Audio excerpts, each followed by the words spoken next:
1194권 읽고 사업에 적용하고 있는 성공한 사람 덕후입니다. 일매출 1000만 원도 하루였지만 찍어보고 저는 단체 주문 위주의 사업을 하고 있는데요. 직원 운영하면서 힘들었고 그런 것들을 해결했던 과정에서 유튜브에 꿀팁을 남기고 있어요. 직원이나 고객에게 싫은 소리를 들으면 어떠신가요? 저도 처음에는 좀 기분이 좋진 않았는데 특히 열심히 하고 있다고 생각했는데 이건 불편해요. 이건 별로예요. 사장님 때문에 힘들어요. 이러면 억울하기도 하고 아니 내가 얼마나 잘해주는데 얼마나 신경 쓰는데 이런 생각도 들기도 했어요. 근데 사업을 오래 하면서 생각이 좀 바뀌었죠.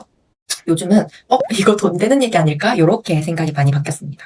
컨설턴트한테 우리 회사 문제점 찾아달라 하면 돈을 많이 줘야 되잖아요. 근데 고객이나 직원분은 내가 보지 못하는 문제를 직접 겪는 사람들이잖아요. 그래서 그분들이 이제 이거 아닌 것 같아, 이거 불편해라고 얘기를 해준다면 기분은 좀 할 수 있어도 회사 입장에서는 꽤나 중요한 정보를 무료로 얻은 것일 수 있습니다. 그래서 저는 요즘 피드백은 돈이다라고 생각을 합니다. 실제로 이런 일이 있었어요.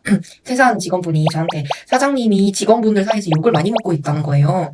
그러니까 마음에 안 들면 그냥 해고한다, 이렇게 알고 있는 사람들이 있다는 겁니다. 처음에는 정말 억울했어요. 저는 직원분들이 오래 일할 수 있게 하려고 시스템을 만드는 데 시간을 많이 썼고, 그리고 약자를 지키기 위해서 해고를 하거나, 그러니까 약간 이기적으로 그러면서 다른 사람 괴롭히는 사람, 이런 사람을 해고하거나, 그런 이유로, 그리고 막 가스라이팅을 하고 체계를 망가뜨리는 사람을 해고했고, 제가 아무리 좋아해도 그런 사람을 해고를 했고, 그리고 아무리 이 사람이 좀 개인적으로는 좀 한다고 싶어도 사실 뭐 그렇게 이렇게 싫을 것까지 그런 사람도 아니었고, 개인적인 감정이 크게 없었어요. 근데 제가 이렇게 하는 원칙과 직원들이 알고 있는 얘기가 다른 거예요. 그래서 처음에는 뭐지? 약간 생각지 못한 그 스토리 놀랬는데 좀 지나서 질문을 바꿨죠. 왜 이런 오해가 생겼을까?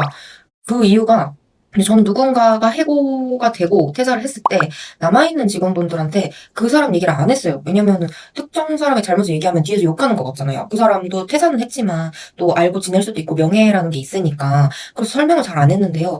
저는 그 원칙인데 직원분들은 모르잖아요. 그래서 왜 퇴사했어요? 그래서 회사 사정상 좀 퇴사를 했어요. 아니면 뭐 그렇게 했는데 사람들이 이제 맘대로 추측을 한 거예요. 근데 그게 약간 기정사실화가 된 거죠. 그 뒤부터는 이제 특정 사람을 얘기하는 건 아닌데 회사의 운영 원칙을 미리 설명을 하는 거죠. 처음에 입사할 때부터 운영 원칙을 설명을 했고, 어떤 행동은 괜찮고 어떤 행동은 반복되면 어렵고, 그런 의사결정하는 걸 입사할 때부터 알려드린 거죠. 그래서 처음에는 좀 별로였는데 나중에 이제 운영 시스템 하나가 추가가 되고, 그래서 더 공고해진 거죠. 회사가 제가 없을 때 그런 추측으로 채워진 것, 누군가를 퇴사했을 때 그런 추측으로 채워진 것들이 앞으로는 그런 일이 훨씬 줄어들 거 아니에요. 그런 것들이 또 줄어들 거 아니에요. 연락 문제도 비슷했어요. 이 직원분들이 급하지 않은 일도 전화로 막 물어보고, 그러면은 뭐 하루에 계속 전화 오는데 나중에는 전화한 다음에 왜 전화했죠? 막 이러는 거예요. 그래서 제가 급한 일이 아니면 톡으로 먼저 남겨주세요. 왜냐면 저는 이런 마케팅 일이나 집중을 해서 뭔가 창조를 하는 일이나 이런 것들이 또 저의 일이고, 일을 늘려줘야 직원분들한테도 좋고, 그리고 많은 고민들이나 문제 해결을 해야 하는 일이 사장님 일인데 이게 자꾸 끊기니까. 그래서 저는 이제 급한 일이 아니면 톡으로 해주세요라고 해서 업무 효율을 늘리려고 했는데 어느 순간 사장님은 연락하는 걸 싫어한다, 사장님은 연락하면은 화낸다, 뭐 이런 식으로 돼 있는 거예요. 그리고 저도 황당했는 거예요. 연락하지 말라는 게 아닌데. 근데 이거 역시 피드백이라고 생각을 했어요. 그러니까 내 의도랑 상대가 받아들이는 의도가 다르다면 의도만 이렇다 이렇다 하는 게 아니라 기준을 그냥 명확하게. 그래서 어떤 상황은 전화하고 어떤 상황은 톡을 남기고 어떤 상황이 급한 상황이고, 이런 거를 제가 이제 입사할 때부터 설명을 하기 시작했어요.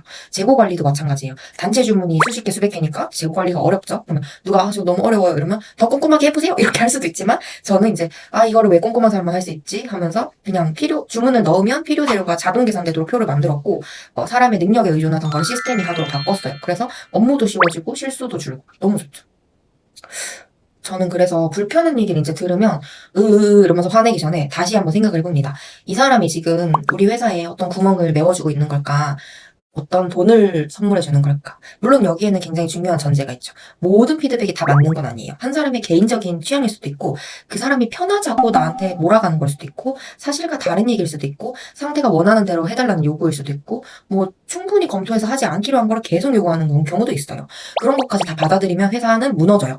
그래서 저는 피드백을 듣는 것과 피드백에 따라가는 거는 또 다르다고 생각합니다. 일단 들어요. 그리고 확인을 해요. 정말 그런 문제가 있나? 그리고 다른 사람도 그런 불편을 겪고 있나? 반복되는가? 그리고 이거 바꾸는 게 회사 전체에 도움이 되는가? 맞는 얘기라면 받아들이고요. 아니면 적용하지 않습니다.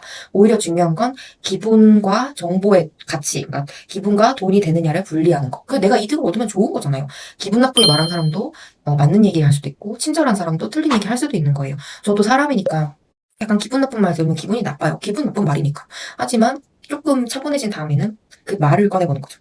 여기서 내가 건질게. 우리 회사에 돈이 될 게 하나라도 있나? 그럼 가져오는 거죠. 사업하면서 문제를 발견하는 게 생각보다 비싸니까요. 그리고 이제 문제를 발견하지 못하면 직원들이 싸우고 퇴사하고 고객들이 불편해하고 저는 내 의도는 이거 아니었다 계속 반복할 수 있고 돈도 잃을 수 있어요. 근데 그 문제를 알려줬다면 돈을 벌 수 있는 거죠. 그래서 이거 돈이다. 이거 돈이다. 이렇게 생각하면 기분도 좀 좋아지는 것 같아요. 고칠 거 하나 또 찾았네. 이렇게요. 상처받지 말자는 건 아니에요. 그냥 쓸만한 정보까지 기분 나빠서 다 버리지는 말자. 이런 거예요. 이게 또 새로운 상품이나 서비스가 되기도 하고 결국 회사의 자산이 되기도 하는 거죠. 그러니까 이제 다른 사람이 이렇게 뭐라고 피드백을 하면 이걸 개선해 보세요라고 하면 한 번만 생각해 보세요. 잠깐만 이 안에 돈 되는 얘기가 있나? 그러면은 가져와서 이제 개선을 하면 되는 거죠.